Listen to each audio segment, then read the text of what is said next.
गंगा नदीच्या ज्या उपनद्या आहेत यांच्या उगमस्थानी एका रात्रीमध्ये 12 मंदिरं बांधली होती। या बाजूला एक चाकवड्यांची त्यांनी एक भूमिका निभावलेली आणि या ठिकाणावरून आतमध्ये आली। या ठिकाणावरून पावसाळ्यामध्ये मळगंगेचा प्रभाव चालत असतो। हे पहा आमचे अजून काही मावळे येत आहेत आणि ह्या मावळ्यांमध्ये बालमावळे पण आहेत। येऊन पोचलो आहे तारामती शिखरावरती। आमची दाजींना थोडीस गायन करण्याची आवड आहे। शुभ सकाळ मित्रांनो, आजच्या व्हिडिओमध्ये तुमचं सर्वांचं स्वागत आहे। आजचा दिनविषय जो आहे 19 फेब्रुवारी 1630 रोजी हिंदवी स्वराज्याचे मालक म्हणजेच आपले छत्रपती शिवाजी महाराजांचा जन्म झाला होता पुणे जिल्ह्यातील जुन्नर तालुक्यात जो शिवनेरी किल्ला आहे या ठिकाणी। परंतु सर्वजण या दिवशी जर शिवनेरी किल्ल्यावरती जर गेलो तर त्या ठिकाणी खूप मोठ्या प्रमाणात गर्दी होईल। त्यामुळे आज आपण गड निवडलेला आहे हरिश्चंद्र। हा जो किल्ला जो आहे हा निसर्गाच्या सानिध्यात वसलेला आहे पूर्णतः आणि अहमदनगर जिल्ह्यातील थंड हवेचे ठिकाण समजले जाते ते म्हणजे राजा हरिश्चंद्र। आता आपण येऊन थांबलो आहे अगदी अकोल्यापासून 30 किलोमीटर पुढे आलोय। या ठिकाणी खाली तुम्हाला दिसत नसेल पण हा खालून जो ओढा वाहतोय हा मुळा नदीचा प्रवाह आहे। राजा हरिश्चंद्र गडाच्या जे तारामतीचे सर्वोच्च शिखर आहे याच ठिकाणावरती मळगंगेचा उगम होतो, त्यालाच पुढे मुळा बोललं जाते। सकाळी आपण 6 वाजता अकोल्यामधून ट्रॅव्हलिंगला सुरुवात केली होती। या ठिकाणावरती येऊन थांबलेलो आहे। तर चला पुढील जर्नीला सुरुवात करूया। त्या अगोदर तुमची आपल्यासोबत मोहिमेमध्ये जे सामील झालेले त्यांची ओळख करून देतो। अशोक भोर हाय, त्यानंतर विनोद भोर, त्यानंतर सतीश भोर हाय आणि आमचे हे सर्वांचे दाजे दत्ता कोटकर म्हणून आणि कॅमेऱ्याच्या पाठीमाग हा आहे मंगेश दादा। अशा प्रकारे आता पुढील मोहिमेला आपण सुरुवात करूया।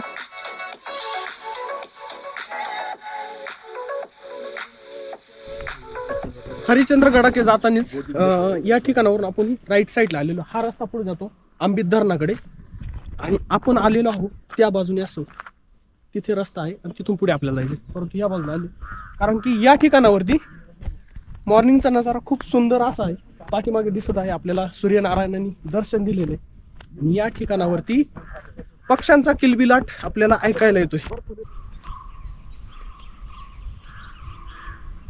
हे तुम्हाला ऐकायला येत असेल, खाली पूर्णतः वनराई आहे आणि त्यामध्ये आता मॉर्निंगचा टाइम असल्यामुळे पक्ष्यांचा असा आवाज येतो प्रकारे। येथील निसर्गाचा मनमोहक नजारा पाहून आम्ही आता पुन्हा आपल्या वाहनाकडे चाललेलो आहोत। एकंदरीत दाजींना सजेस्ट केलं होतं की राईट साईड लावूनच जाऊया आणि खरंच नजारा बघण्यासारखा भेटलेला। दाजी तुम्ही सांगू शकता एकदा कसं वाटलं?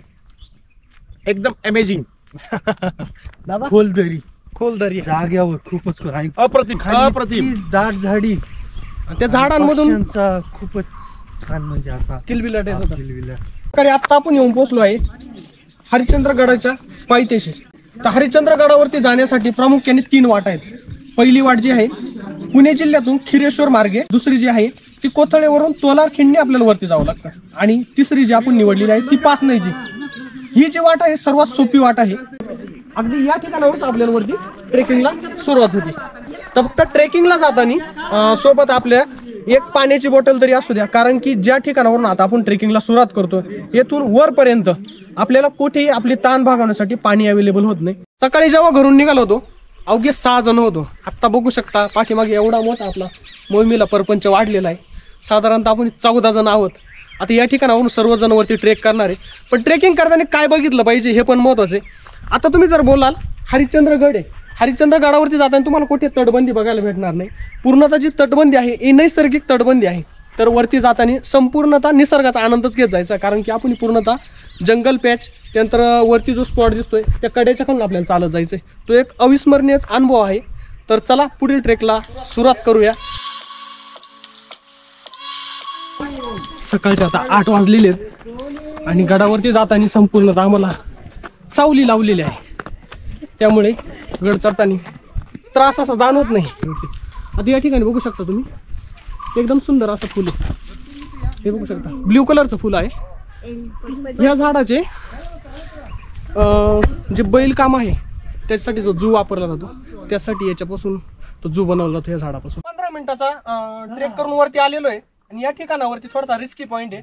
या ठिकाणावरून आपल्याला रिलिंगला पकडून वरती चढायला लागते. आता तुम्ही खाली बघू शकता आपण ज्या ठिकाणी गाडी पार्क केली त्या ठिकाणावरून इथपर्यंत पूर्णतः सेफली आहे. फक्त या ठिकाणावरून आपल्यासोबत जर लहान मुले असतील किंवा लेडीज असतील तर या ठिकाणाहून काळजी घेऊन गेलं पाहिजे. या ठिकाणी रिलिंग आहे, त्या रिलिंगला पकडूनच तुम्ही वरती ट्रेक जर केला तर कोणत्याही प्रकारची अडचण येणार नाही. तर ज्या ठिकाणी आपण ही गाडी पार्क केली होती आणि आपल्याला हा वरती दिसत होता कातळकडा दिसत होता, ह्या कातळकड्याच्या खालून चालताना जशी छोटी छोटी जशा मुंग्या चालतात एक लाईन मध्ये तसे आपल्याला इथं वरती जाणारे आपले मावळे दिसत होते. हीच जागा होती.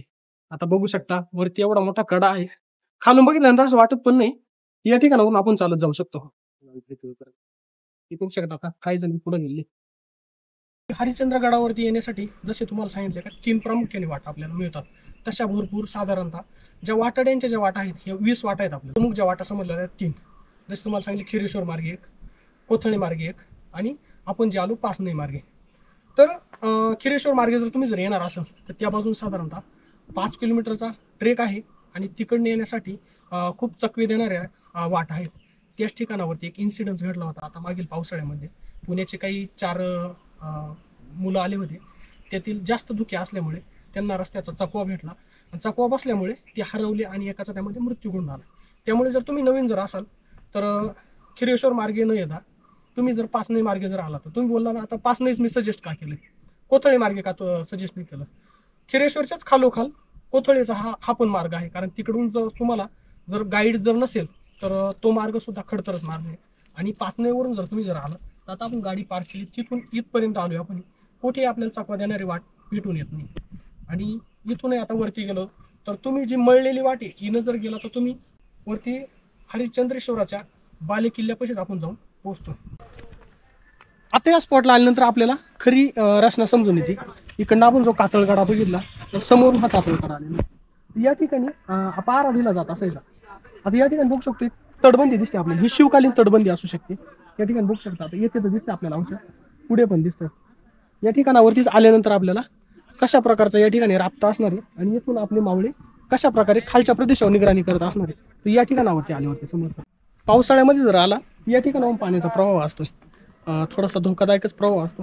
परंतु आपण या बाजूने आलेलो, हा प्रवाह क्रॉस करण्याचा प्रयत्न करू नका, कारण की क्रॉस करून आपल्याला त्या बाजून जायचंच नसतंय. पाठीमागे तुम्हाला ते मुलं दिसतात, तिथूनच आपल्याला वरती या बाजूने पुढे जायचंय. या बाजून जर गेला तर तुम्ही बोलाल पुढे आता आपल्याला परत पाण्याचा प्रवाह क्रॉस करायला लागतो. पण त्या ठिकाणी सेफ्टीसाठी एक छोटासा ब्रिज बनवलेला आहे, त्या ब्रिजवरून तुम्ही क्रॉस करून जाऊ शकता. पाठीमागे आपण आता ब्रिज पास केलेला आहे.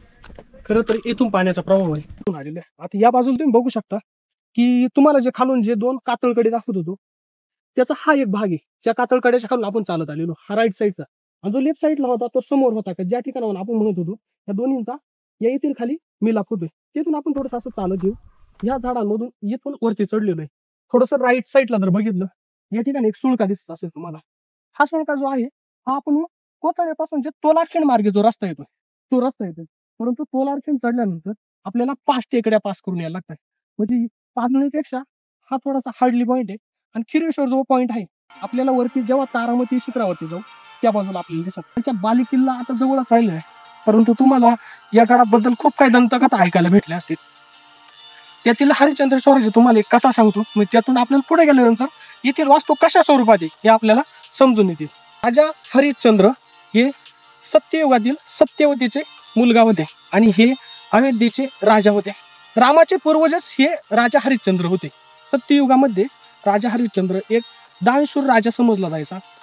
तर राजा हा त्या ठिकाणावरून दुसऱ्या स्थळी जात असतात. सोबत राजा म्हटल्यावरती घोडदौड असणारे, सोबत सैन्य असणारे. परंतु जंगलातून जात असताना ऋषी विश्वामित्र आहेत हे तपस्येला बसलेले असते, जी सेना असते याच्यामुळं त्यांच्यावरले तप भंग होतं. त्या टायमाला ते क्रोधित होतात. ते क्रोधित झाल्यानंतर राजा हरिश्चंद्राची ही घटना समजते. राजा हरिश्चंद्र विश्वामित्रांची माफी मागतात. पण ऋषी विश्वामित्रांना एक गोष्ट त्यांनी ऐकलेली असते की राजा हरिश्चंद्र हा दानशूर व्यक्ती आहे आणि सत्ययुगातील एक वचनी तेवढा एकच राजा होता असं समजलं जायचं. परंतु त्यांनी एक ठरवलं की आपण राजा हरिश्चंद्राची परीक्षा घेऊया. त्याच रात्री राजा हरिश्चंद्राच्या स्वप्नामध्ये विश्वामित्र जातात आणि स्वप्नामध्ये राजा हरिश्चंद्राकडे संपूर्ण स्वराज्याची मागणी करतात. पण राजा हरिश्चंद्र तेव्हा राज्य देण्याची होकार देतात. परंतु सकाळच्या वेळेला होती, राजा आपल्या झोपेतून उठतो, बघतो तर मी माझ्या स्वराज्यामध्येच उभा आहे. परंतु त्याच टायमाला दारापाशी विश्वामित्र हे येतात आणि राजाला आठवण देतात की रात्री मी तुझ्या स्वप्नामध्ये आली होतो, तुझ्याकडं पूर्ण राज्याची मागणी केली होती, तर तू ती देणार होता. काय झालं तर राजा हरिश्चंद्र बोलतो की मी खरंच एकवचनी आहे आणि मी जे राज्य तुला देण्याचे जे शब्द दिलाय तो मी माघार घेणार नाही, मी तुला राज्य द्यायला तयार आहे. परंतु विश्वामित्र एक आठ टाकतात की तू हे राज्य मला देतोय, परंतु 1 महिन्याच्या अगोदर तुला मला 1 लक्ष होऊन द्यावे लागतील, तेव्हाच तू या ऋणातून मुक्त होशील, त्याशिवाय मी तुला मुक्त करू शकत नाही.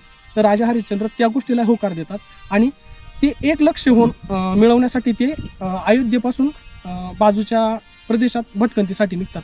परंतु आता भटकंती करून 1 लक्ष होऊन कसे प्राप्त करणार, तर राजा हरिश्चंद्र आपला मुलगा रोहिदास आणि पत्नी तारामती यांना गुलामीसाठी विकण्याचा निर्णय घेतात. परंतु त्यांच्यासोबतही स्वतःला त्यांच्यासोबत त्या ठिकाणी सांगतात की मी पण यांच्यासोबत गुलामी करेन, मला फक्त हुनांची आवश्यकता आहे. परंतु या तिघांनी ही गुलामी स्वीकारू नये, तेवढे 1 लक्ष होऊन प्राप्त होत नाही. जे काही लक्ष होऊन प्राप्त होतात ते विश्वामित्रास ते नेऊन देतात आणि विश्वामित्रा सांगतात मी पुढील काही कालावधीत बाकीचे होऊन तुला आणून देत. त्यावेळेस त्या काळामध्ये राजा हरिश्चंद्र असं बोलतात की ह्या परिसरामध्ये आले होते, थोडक्यात आपण तो वनवास समजू. परंतु त्याच वेळेस काय घडलेलं आहे प्रसंग, राजा हरिश्चंद्राचा मुलगा जो आहे याला सर्पदंश होतो का मृत्यू पावतो. मृत्यू पावल्यानंतर राजा हरिश्चंद्र बोलतो आता याच्यावाले शेवटचं कार्य करायचंय, परंतु आपल्याकडे तर 1 रुपया होऊन नाही, तर ज्या ठिकाणी अंत्यसंस्कार करायचा असतात ते बोलतात तुमच्या मुलाचे अंत्यसंस्कार करण्यासाठी तुम्ही आम्हाला काय देऊ शकता. तर राजा हरिश्चंद्र त्या ठिकाणी खूप विचार करतो काय करायचा, त्याच्यापुढे प्रश्न पडतो. तर तो आपल्या पत्नीस तारामती हिला बोलतो की तुझ्या अंगावरील जे वस्त्र आहे यातील अर्ध वस्त्र तू फाडून दे, आपण यांना देऊया आणि मुलाचं कार्य पूर्ण करूया. ज्या टायमाला ती आपले वस्त्र फाडायला सुरुवात करते त्याच वेळेस विश्वामित्रांना सगळ्या गोष्टीची पारखता होती आणि ते त्या ठिकाणी प्रगट होता आणि राजा हरिश्चंद्रास बोलतात की तू खरंच माझ्या परीक्षेमध्ये पास झालेला आहेस आणि तू खरंच दानशूर व्यक्ती आहे आणि एकवचनी सुद्धा आहेस आणि स्वाभिमानी सुद्धा आहेस. तर त्यावेळेस विश्वामित्र बोलतात की हे तुझं राज्य पुन्हा मी तुला द्यायला तयार आहे आणि तू तुझ्या राज्यामध्ये जाऊन व्यवस्थित परत राज्य कर. त्यानंतर राजा हरिश्चंद्र हे आपल्या राज्यामध्ये जाऊन आपले राज्य पुन्हा व्यवस्थित करायला लागतात आणि अयोध्येचा कारभार सुव्यवस्थित करतात. बाले किल्ल्यावरती आल्यावरती अगदी आपल्याला जवळ हे मंदिर बघायला भेटते. तर हे मंदिर राजा हरिश्चंद्राचं मंदिर आहे असं समजलं जाते. ठिकाणी मंदिर आहे आणि येथेच कुंड आहे. हा असा का, तर याचा संदर्भ असा सांगितला जातोय की तुम्ही पण एक दंतकथा ऐकलेलीच असणार आहे की एक राजा होता, त्या राजाने त्याच्यावालं राज्य एका ऋषीला दिलं. ऋषीला दिल्यानंतर परत त्यांनी गुलामी करायचं ठरवलं आणि त्याला अशा प्रकारे गुलाम बनवलं गेलं की त्याला सांगितलं की तू एक रांजण भर, तो रांजण भरल्यानंतर मी तुझ्यावालं राज्य पुन्हा देऊन टाकेल. परंतु तो रांजण नसून येथील स्थानिक लोक पण सांगतात हा खड्डा होता आणि या खड्ड्यामध्ये खाली छेद होता, जेणेकरून जो ऋषी होता त्याने जे राज्य घेतलं होतं त्याला माहित होतं हा खड्डा भरणार नाही आणि राजाला माहिती हा खड्डा भरू शकत नाही. आता इथे बाजूला पुष्करणी तलाव भेटतो, या ठिकाणावरून पाणी आणून टाकायचा आणि खाली तळात छेद, याच्यावरती तो भरत नाही. आता त्याच्यात म्हशी वगैरे गेल्यामुळे पावसाळ्यात असं थोडासा वरती भरलेला दिसतो, तर त्यावेळी काही भरत नव्हता. ही दंतकथा वेगळी. आणि जी तुम्हाला अगोदर जे सांगितलेली की ऋषी विश्वामित्र जे होते त्यांनी एक परीक्षा बघितली राजा हरिश्चंद्राची आणि नंतर स्वराज्य देऊन टाकलं. परंतु त्यामधील जो कालावधी होता वनवासात राजे या ठिकाणी आले होते, येथील या स्वरूपात वास्तू. आता आपण पुढे जाऊन पुढील वास्तूंची एक माहिती घेऊया, कारण की गडाची जी बांधणी आहे ही 6व्या शतकात राष्ट्रकूट जे घराणं होतं त्या घराण्यामध्ये बांधणी झालेली. तर तुम्ही जर म्हणणार तर आम्हाला गडाची बांधणी दिसत नाही, तर त्या काळामध्ये काय असायचं की जे आपण बघतो 6व्या-7व्या शतकामध्ये बौद्ध लेण्या बघायला भेटतात, गुंफा बघायला भेटतात. त्यावेळी जवळील आपल्याला लेण्या दिसत. आता गुंफा आहे तिथं आणि तिथे आपल्याला गणपतीचं मंदिर बघायला भेटतं. त्या ठिकाणी ही 6व्या शतकात बांधणी झालेली. त्याच नंतर या बाजूला आपल्याला समोर जे मंदिर दिसतंय ते हरिश्चंद्रेश्वराचं मंदिर आहे. हे मंदिर जे आहे हे 12व्या शतकात बांधण्यात आलेलं आहे. 12व्या शतकामध्ये झुंज हा राजा होता. झुंज राजाने गंगा नदीच्या ज्या उपनद्या आहेत यांच्या उगमस्थानी एका रात्रीमध्ये 12 मंदिरं बांधली होती आणि हे मंदिरं जे होते हे हेमाडपंथी स्वरूपाचे होते. पुष्करणी तलावापाशी आल्यानंतर पुढे एकदम खोली जास्त आहे, तर आतमध्ये जाण्याचा प्रयत्न करू नका, कारण जास्त खोली असल्यामुळे खाली गाळ पण वाढलेला आहे. आता या तलावाच्या बाजूला छोटी तुम्हाला मंदिर दिसत असतील. हे टोटली आपल्याला 15 मंदिर बघायला भेटतात. या ठिकाणी भगवान विष्णूच्या मूर्त्या होत्या, परंतु त्या भग्न झाल्यामुळे या मूर्ती आता सर्व हरिश्चंद्रेश्वराच्या मंदिरात ठेवलेल्या आहेत. हरिश्चंद्रेश्वराच्या मंदिरामध्ये आल्यानंतर या ठिकाणी शिवलिंग बघायला भेटते, परंतु शिवलिंगामध्ये एक विषमता बघायला भेटते. प्रत्येक ठिकाणी आपण बघतो जे शिवलिंग असतं त्याच्यावरती जो काळूस असतो तसा वरती असतो, परंतु या ठिकाणी पूर्णतः प्लेन मध्ये शिवलिंग आहे. शिवलिंगाचं विशेष मला तर माहित नाही, जर तुम्हाला माहित असेल तर कमेंट मध्ये कळवा.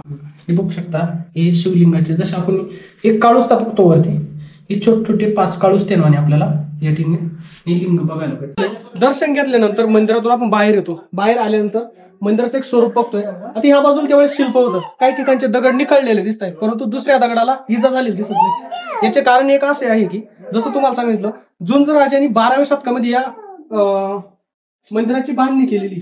ही बांधणी जी केली गेलेली आहे ही हेमाडपंथी स्वरूपाची. आता हेमाडपंथी स्वरूपात असं असायचं की आता आपण बघतोय जे मंदिर आपण बांधतोय किंवा जे गड किल्ले बांधले जातात याच्यात चुना शिसे ओतले जाते, परंतु तुम्हाला या ठिकाणी कोणत्या ठिकाणी शिसा दिसणार नाही, चुना दिसणार नाही. हेमाडपंथी बांधकाम शैलीमध्ये असा प्रकार होता की प्रत्येक दगडाला एक लॉकिंग सिस्टम बनवली जायची.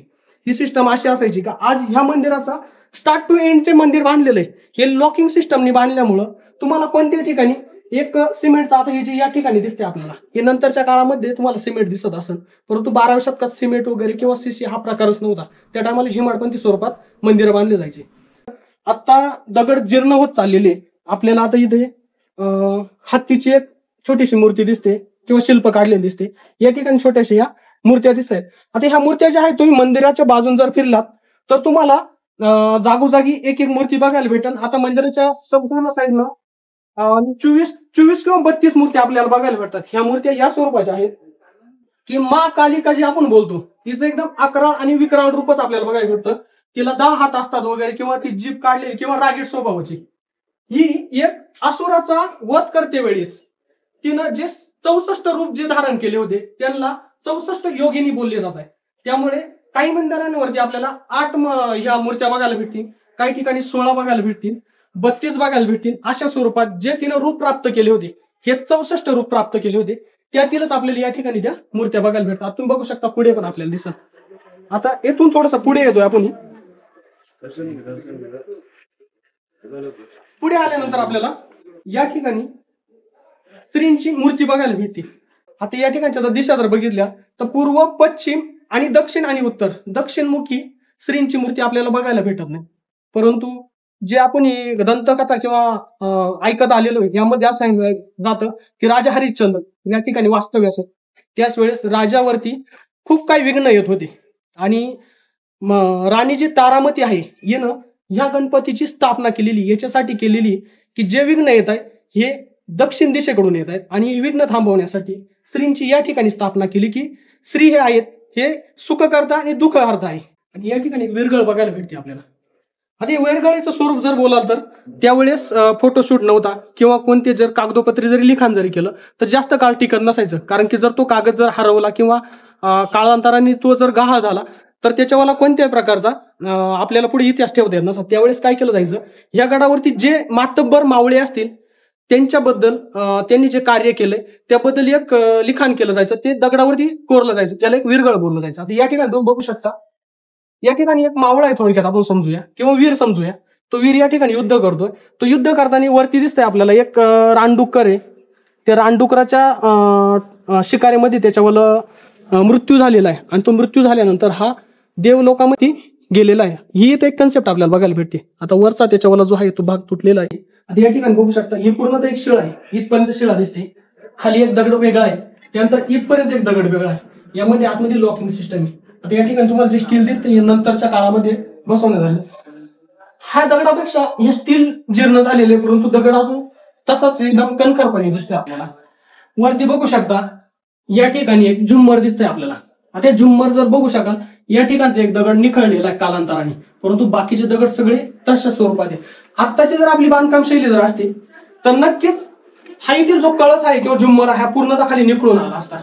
यावरून खरंच तुम्ही त्याला समजूनच येईल की त्या टायमाचे जे हेमाडपंथी शैली जी होती ती कशा स्वरूपात होती. आल्यानंतर नक्की या ठिकाणी आल्यानंतर या गोष्टींकडे तुम्ही बारकाईने लक्ष द्या.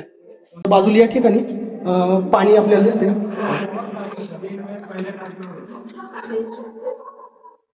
आता पाणी एकदम स्वच्छ आहे. त्यासाठी पायऱ्या फक्त थोड्याशा पायऱ्या जीर्ण झाल्यामुळं पाय वगैरे स्लिप होऊ शकतो, त्यामुळे थोडंसं काळजी घेऊन खाली उतरा. आणि हे पाणी पिण्यायोग्य आहे, त्यामुळे पिण्यासाठी पाण्याचा वापर करा.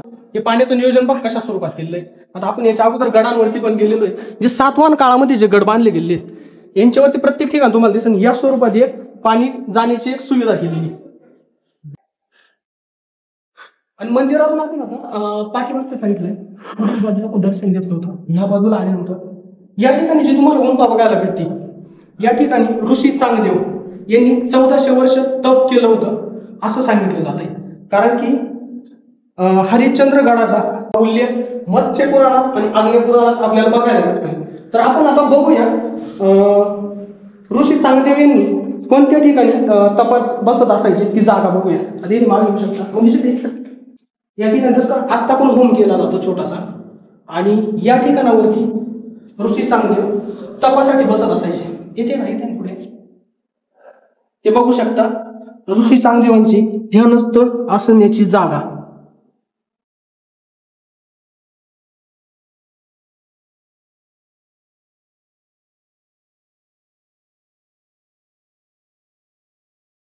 मंदिरामध्ये प्रवेश केला होता त्या ठिकाणापाशी येतोय. कारण या ठिकाणापाशी हा एक छोटासा पूल आहे. तुम्ही बोलाल पूल कसा, आता हे बसायला इथे जागा दिसते थोडीशी, त्यामुळे कोणी कन्फ्युजन होऊ शकतं. परंतु जे तारामती शिखर आहे याच्याच इथे ज्या गड दिसत आहे याच्या ठिकाणावरूनच आपल्याला एक उगम होताना दिसतोय. पुढून हे जे आहे, आता पावसाळ्यामध्ये पाणी वाहते, आता प्रवाह बंद असल्यामुळे तो समजून येत नाही.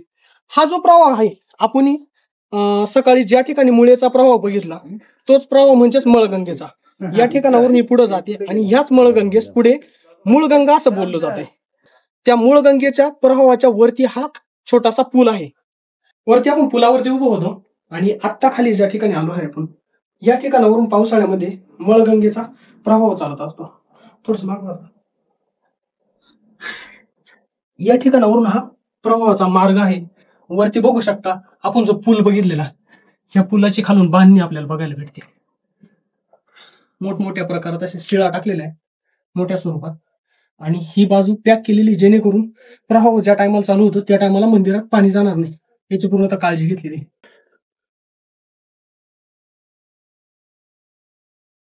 आता आपण आलो आहे केदारेश्वराच्या मंदिरापाशी. आतमध्ये गेल्यानंतर आपल्याला जे शिवलिंग बघायला भेटतंय हे 5 फुटाचं शिवलिंग आहे. परंतु शिवलिंगाच्या बाजूने जे खांब आहेत, या खांबाचा संदर्भ आणि या शिवलिंगाचा संदर्भ थेट सत्ययुग, त्रेतायुग, द्वापारयुग आणि कलियुग या 4 युगांशी जोडला जातोय. असं बोललं जातंय 3 युगांचे खांब पडलेले आहेत, आणि जो आता आपल्याला कणखरपणे उभा जोर दिसतोय तो खांब आहे कलियुगाचा. त्यावेळेस हा खांब पडेल त्यावेळेला पूर्ण पृथ्वीचा नाश होईल. त्यामुळे असं बोललं जातंय की हे मंदिर म्हणजे संपूर्ण पृथ्वीचा भार या ठिकाणी लावून धरलेला आहे. खाली केदारेश्वराचं दर्शन वगैरे घेऊन आलेलो आहे. आणि वरील बाजूचे चाललो आहे आपण आता तारामतीच्या शिखराच्या दिशेने. पण तो जाताना आपल्याला या ठिकाणी छोट्या परत गुहा बघायला, या ठिकाणी ह्या छोट्या गुहा आहेत. आता या राहण्यासाठी वापर केला जातोय. आपण आता मंदिराकडून दर्शन घेऊन आलेलो आहे. वरती आता आपण जाऊया. या ठिकाणी ज्या लेणी आहेत या बघूया. या ठिकाणी आल्यानंतर आपल्याला एक येथील स्थापत्य कलेचे एक उदाहरण दिसतंय. ज्यावेळेस कलाचूर राजाने गडाचं बांधणी केली त्याच वेळेस मुख्य या ठिकाणी वापर केला जात असा. कारण की आता बघू शकतो आपण या ठिकाणी आल्यानंतर या बाजूला एक खोली दिसते. असं वाटतं त्या खोलीचा एंट्रन्स या ठिकाणी असू शकतो, पण तो इथं बंद केलेला आहे. या बाजूला एक टाकवा देण्याची त्यांनी एक भूमिका निभावलेली. आणि या ठिकाणावरून आतमध्ये आल्यानंतर पुन्हा तुम्ही या ठिकाणावरून बाहेर पडू शकतात. म्हणजे या ठिकाणी असं वाटतं आपण खोलीचा असेल, परंतु या ठिकाणावरून टाकवा खोली बनवली, परंतु समोरील खोली त्या स्वरूपात नाही. म्हणजे प्रत्येक गोष्टीचं साम्य हे विभिन्न स्वरूपात ठेवलेलं आहे. समोरील खोलीची जी रचना भेटली ही या ठिकाणावरून आपल्याला बाहेर पडण्यासाठी होती, परंतु या ठिकाणी मात्र कशी भिन्नता ठेवलेली, ज्या स्वरूपात ती आहे त्या स्वरूपात ही नाही. आता या ठिकाणी हे जे खांब आहेत यांचे शिल्प बघू शकता. ही मुख्य गडदी असल्यामुळे या ठिकाणी शिल्पकाम एकदम उत्कृष्ट प्रकारे केलेलं आहे. आता या ठिकाणचा जो खांब आहे जीर्ण झाल्यामुळे थोडासा निखळलेला दिसतो आपल्याला. दरवाजाच्या वरती बघू शकता इथं भगवान विष्णूची छोटीशी मूर्ती दिसते, परंतु आता ती थोडीशी निखळलेली, कारण की तेथील दगड जो आहे तो जीर्ण झालेला आहे. हे नक्षीकाम बघू शकता, खरंच उत्तम प्रकारे असं नक्षीकाम केलेलं आहे. दिसते थोडक्यात जसा बेड असतो दगडी बेड, आताच्या काळामध्ये या ठिकाणी सिमेंट टाकलेले दिसते, परंतु एक बेड आणि छोटासा बेड बनवलेला आहे इथे. या ठिकाणी केस स्वरूप आपल्याला म्हणजे जे मातब्बर मावळे असणार आहे आपल्याला त्यांची राहण्याची ही मुख्य सोय असणार आहे.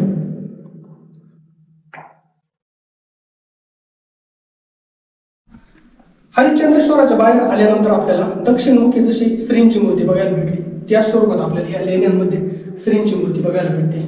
तर साधारणतः ही पण 4 ते 4.5 फुटाची मूर्ती पूर्णतः कातळामध्ये कोरलेली. हरिश्चंद्रगड हा छत्रपतींच्या स्वराज्यामध्ये ज्यावेळेस सामील झाला त्यावेळेस हरिश्चंद्रगड, रतनगड आणि कळसुबाई हा एक राजुरी प्रांत म्हणून ओळखला जायचा. त्यामुळे मुख्य गड जे होते हा रतनगड होता. त्यामुळे बाजूचा हा प्रदेश आहे कळसुबाईचा प्रदेश आणि हरिश्चंद्र हा गड प्रदेश. हा जो प्रदेश आहे हा एक रात असायचा पण कमी प्रमाणात असायचा. कारण की या ठिकाणावरती आक्रमण जरी होणार असेल तर एक अकोले साईड होऊ शकतं, जुन्नर साईड होऊ शकतं. त्यामुळे या ठिकाणी एक देखरेखीसाठीच या किल्ल्याचा वापर केला जात असायचा. नंतर पुढे 1747 ते 1748 मध्ये हा किल्ला मराठ्यांनी पुन्हा हिंदवी स्वराज्यामध्ये सामील करून घेतला. त्याच वेळेस किल्ल्याचे किल्लेदार नेमले गेले कृष्णाजी शिंदे. पुढील काळामध्ये हा किल्ला महादेव कोळी या जमातीने स्वराज्यामध्ये सामील करून घेतला. कारण की मधल्या काळामध्ये जे आहे पुढे पेशवाई आली. पेशवाई आल्यानंतर हा किल्ला परत मुघल साम्राज्यामध्ये गेला होता. परंतु पुन्हा जे महादेव कोळी समाज आहे यांनी पुन्हा हा सामील करून घेतला. त्यावेळेस शेवटचे किल्लेदार जे ठरले राघोजी भांगरे जे बोलतात आपण आद्य क्रांतिकारक यांचे वडील रामजी भांगरे. आणि रामजी भांगरे हे किल्लेदार असतानाच 1818 मध्ये किल्ल्यावरती इंग्रजांनी आक्रमण केले आणि हा किल्ला पुन्हा इंग्रजांच्या स्वाधीन झाला. त्यानंतर आजपर्यंत हा किल्ला या स्वरूपात आपल्याला बघायला भेटतोय. कारण की इंग्रजांनी या किल्ल्याची मोठ्या प्रमाणात नासधूस केलेली आहे. आता आपण हरिश्चंद्रेश्वराचे दर्शन घेतले, खाली केदारेश्वर बघितलेलं, त्यानंतर पुष्करणी तलाव बघितला. त्याच तलावाच्या बाजूला या ठिकाणी आपण कलाचुरी राजाने ज्या लेणी किंवा त्यांनाच गर्दी बोललं जाते त्या बांधलेल्या आहे. याच ठिकाणावरून 6व्या शतकामध्ये राज्यकारभार चालवला जात असायचा. ती आपण महत्वाची जागा बघितलेली. परंतु पाठीमागे जो तुम्हाला दिसतो आहे हा तारामती शिखर आहे. या शिखरावरती जाण्यासाठी सर्वजण या साईडनं वरती जाण्यासाठी मार्ग निवडत आहे. परंतु आपण जो मार्ग निवडलेला आहे तो म्हणजे केदारेश्वराचं जे मंदिर आहे याच्या वरच्या बाजूला जो आपल्याला माथा दिसतोय इकडनं आपण आता चाललो आहे. अशा प्रकारे सर्वजण कोकण कड्यावरती येऊन पोहोचलेलो आहोत. आणि आज छत्रपती जन्मदिनानिमित्ताने आपण आज हरिश्चंद्रगड एक्सप्लोअर केलेला आहे. तारामती शिखर अजून आपलं एक्सप्लोअर करण्याचं बाकी आहे. छत्रपती शिवाजी महाराज की जय, छत्रपती संभाजी महाराज की जय, जय भवानी, जय शिवाजी.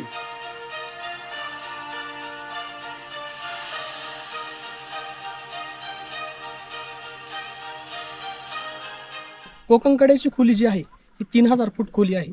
तर या ठिकाणावरती उभे राहिल्यानंतर आपल्याला जे पॉइंट दिसतात आता ह्या बाजूला जर बघा ते तर बैलघाटचा डोंगर बोलला जातो या ठिकाणावरती आहे. पुढील बाजूस रतनगड दिसतो. रतनगडच्या त्या बाजूस आजोबा पर्वत आणि ह्या बाजूला कळसुबाई अभयारण्य. त्याचनुसार या बाजूला जर बघाल तुम्ही तर अगदी त्या शेवटचा जो पॉईंट दिसतो आपल्याला ते टोक आहे तो नाणेघाटचा आपल्याला पॉईंट दिसतोय. थोडंसं इकडे बघितल्यानंतर मोरोशीचा भैरगड बघायला भेटतो. आणि या ठिकाणी खाली माकडघाटचा सुळका आहे तो बोलला जातो. ती जी खोबणी आहे ती या ठिकाणी आहे. आणि येथून जाता आपण वरती तारामती शिखराकडे जाणार आहोत. आत्ता आपण चाललो आहोत कोकण कड्याकडून. प्रथम जाणार आहोत रोहिदास शिखरावरती. रोहिदासवरून अगदी जवळच तारामती शिखर आहे. परंतु हरिश्चंद्रगड जो आहे हा 3 जिल्ह्यांच्या मेन स्पॉटवरती आहे. तर ह्या बाजूला बघू शकता ठाणे जिल्हा आहे. थोडंसं पुढे गेल्यानंतर आपल्याला पुणे जिल्हा लागणार आहे. त्या ठिकाणचा आपल्याला पिंपळगाव जोग धरणाचा व्ह्यू पॉईंट दिसतो. तसाच खिरेश्वर मार्गाकडून जो वरती येण्यासाठी रस्ता आहे तो त्या समोरच्या बाजूस आहे. आणि आपण जो मुख्य जो मार्ग जो निवडलेला आहे पाचनई हा नगर जिल्ह्यातील आहे. अशा प्रकारे नगर, ठाणे आणि पुणे या 3 जिल्ह्यांच्या सीमेवरती हरिश्चंद्रगड हा वसलेला आहे. आल्यानंतर आपल्याला छोट्याशा नैसर्गिक गुहा बघायला भेटतात. या ठिकाणी एक्झॅक्ट त्याच्याच वरच्या बाजूला या ठिकाणी सीडी दिसत असेल त्या सीडीने आपल्याला वरती ट्रेक करायचा आहे. इकडे जास्त पुढे न जाता या ठिकाणावरून मळलेली वाट दिसती. या ठिकाणावरून थोडासा जंगल बॅग त्याच्यातून वरती आपल्याला जायचं आहे. तुम्हाला दिसत असेल या ठिकाणी थोडीशी मळलेली वाट आणि वरती सीडी आणि त्याच्यापाशी आपला भगवा पटक दिसतोय. ही सीडी पास करून आल्यानंतर एकदम थंड अशी हवा सुटलेली. बाकीच्या इकडे सावलीला बसलेले परंतु तिथं गरमी होते. त्यामुळे मंगेश आणि आम्ही या ठिकाणी थंड हवेचा आस्वाद घेतोय. आणि खाली आपण बघितलेला कोकण कडा त्या तिथे तिथून असे आलेलो आपण या झाडीतून वरती आलो असं. आणि ही सीडी समोर छोटीशी टेकडी दिसते. ह्या टेकडीच्या थोड्याशा डाव्या बाजूनी थोडासा जंगल पॅच मधून आपल्याला वरती पुन्हा अजून एक सीडी पार करावी लागते. ह्या 2 सीडी पार करून आल्यानंतर आपल्याला समोर दिसत आहे हा माळशेज घाट. मुंबई ते अहमदनगर महामार्ग क्रमांक आहे. बाजूला हा वरच्या बाजूला छोटासा सुळका दिसत होता तो म्हणजे आपण बघतोय त्याच्या खालीच आता आहोत. हा आहे रोहिदास सुळका छोटासा. आता रोहिदास शिखर आणि तारामती शिखराच्या अगदी मध्यस्थानी आपण आलेलो आहे. ज्या ठिकाणावरती विस्तीर्ण पाण्याचं स्वरूप दिसतंय ते पिंपळगाव जोगचा धरणाचा परिसर दिसतोय. आणि या बाजूला बघू शकता नगर जिल्ह्याची खाली आपण जे केदारेश्वराचं मंदिर वगैरे बघितलं होतं ती बाजू. आमच्या दाजींना थोडस गायन करण्याची आवड आहे तर काय करते आपण दाजींना थोडस गायन करायला लावल्यानंतर आपला विरुंगळा होईल. दाजी बोला. जय शिवराय. जय शिवराय. शूर आम्ही सरदार आम्हाला काय कुणाची भीती. शूर आम्ही सरदार आम्हाला काय कुणाची भीती. अशा प्रकारे आम्हाला कोणत्या प्रकारची भीती नाही. कारण की 700 वर्षाची जी मुघलशाही होती किंवा जो महाराष्ट्रावरती हिंदुस्थानावरती जो अत्याचार चालू होता त्या अत्याचाराला पुसण्यासाठी छत्रपतींनी 19 फेब्रुवारी 1630 रोजी जन्म घेतला आणि मुघलांचा कर्दनकाळ ठरले ते म्हणजे आमचे छत्रपती. आज त्यांच्या जन्मदिनानिमित्ताने आज या ठिकाणावरती आलोय. दाजींना खालचा परिसर बघितलाय. दाजींना एकच गोष्ट आठवली ते म्हणजे छत्रपती. आणि त्यातूनच हे छोटस गायन सुद्धा दाजींना आठवलेलं आहे छत्रपतींच्या स्मृतीमधून. बरोबर ना दाजी? बरोबर. श्री छत्रपती शिवाजी महाराज की जय. हे पहा आमचे अजून काही मावळे येत आहेत आणि ह्या मावळ्यांमध्ये बालमावळे पण आहेत. बालमावळे सुद्धा आहेत. शिवकन्या आहे 2.5 वर्षाची. दादा तुझी मुलगी किती वर्षाची आहे? 2 वर्षाची. हा. आणि दादाची पुतणी आहे ती फक्त 2 वर्षाची. आमच्याकडे अशी काय रेंज झाली ना 2 वर्ष 2.5 वर्ष 5 वर्ष 8 वर्ष असे सर्रास आहे. 9 वर्ष 12-13 वर्ष सर सगळं 2च्या पटीमध्ये सर्वजण आज ट्रेक साठी आलेले आहेत. हे बघू शकता काही जण पाठीमागून येत आहेत. काही जण रोहिदास शिखराच्या तिथं पायथ्याशी थोडेसे थांबलेले आहेत. आणि निसर्गरम्य ही पुणे जिल्ह्यातील सगळं वातावरण बघायला भेटतं. अप्रतिम. अप्रतिम. आणि हा खालचा जो जंगल ट्रेक दिसतो आता हा इथं एक्झॅक्ट खाली आहे त्याचा थोडासा पुढे दिसतो तो आडराई जंगल ट्रेक आहे जो की खिरेश्वर पासून काळ वॉटरफॉलच्या अगदी बाजूनेच आपल्याला असं त्या ठिकाणी यावं लागतं. काळ वॉटरफॉलचा ब्लॉक केलेला आहे मी त्यामध्ये तुम्हाला समजून येईल. काळ वॉटरफॉलच्या थोडंसं पुढून ह्या ठिकाणी यावं लागतं. पाऊस ज्या वेळेला पडतो ना खरंच दृश्य बघण्यासारखं असतं. आणि त्या ठिकाणावरून वरती आपल्याला खिरेश्वर मार्गे हरिश्चंद्रासाठी ट्रेक आहे. आणि सह्याद्रीच्या कोकण कड्यापैकी हा सर्वात उंच कोकण कडा. तारामती शिखरावरती आल्यानंतर आपल्याला एक शिवपिंड बघायला भेटते आणि या दगडावरती ओम काढलेला दिसतोय. आता आपण येऊ पोहोचलो आहे तारामती सर्वोच्च शिखरावरती. येथूनच आपल्या परतीच्या प्रवासाला सुरुवात होणार आहे. आता बघू शकता आपण ह्या बाजूने आलेलो आहे. अगदी आता शिखरावरून दर्शन घेतल्यानंतर इथूनच आपण खाली परतीला सुरुवात करणार आहोत. छत्रपती शिवाजी महाराज की तारामती आई की. त्यावेळेस छत्रपतींच्या स्वराज्यामध्ये हरिश्चंद्रगड हा होता. त्याच वेळेस बाले किल्ला हा या ठिकाणी तर होताच परंतु मुख्य बाल्य किल्ला या ठिकाणी हा जो वरती सुळका दिसत आहे हा मुख्य बाले किल्ला होता. या ठिकाणी जास्त अवशेष आपल्याला बघायला भेटत नाही. फक्त 2 ते 3 पाण्याची टाकी बघायला भेटतात. आणि त्याच्या त्या बाजूने जी गळई दिसते आपल्याला ते जुन्नर दरवाजाची गळई आहे. त्या ठिकाणी मुख्य राजमार्ग होता. आता या ठिकाणी तुम्ही बोला शिवकाळामध्येच बाले किल्ला ह्या वरच्या ठिकाणी का ठेवलाय तर तुम्ही बघू शकता आपण तारामतीच्या फेस टू फेस समोरच्याच लेवल मध्ये आहे. तर त्या ठिकाणावरती जर उभे राहिले तर संपूर्ण किल्ल्याचा परिसर कव्हर होत होता. तर ही बाजू बघू शकता त्या स्वरूपात हाही प्रदेश बघू शकता. त्यामुळे त्या ठिकाणी शिवकाळामध्ये बाले किल्ला ठेवण्यात आला होता. अशा प्रकारे परतीच्या प्रवासाला सुरुवात झालेली आहे. आणि हे जंगल तुम्हाला दिसत आहे ते तारामती शिखराखालचे जे जंगल आहे ते जंगल पॅच म्हणून आम्ही चाललेलो आहोत. अगदी थोडंसंच पुढे गेल्यानंतर आपल्याला हरिश्चंद्रेश्वराचं मंदिर दिसेल. त्या ठिकाणी आपण आता थंड पाण्याचा आस्वाद घेऊया, जे की तुम्हाला तेथील मंदिराच्या बाजूच्या गडदींमध्ये दाखवलं होतं. सकाळी तेवढं थंड पाणी होतं.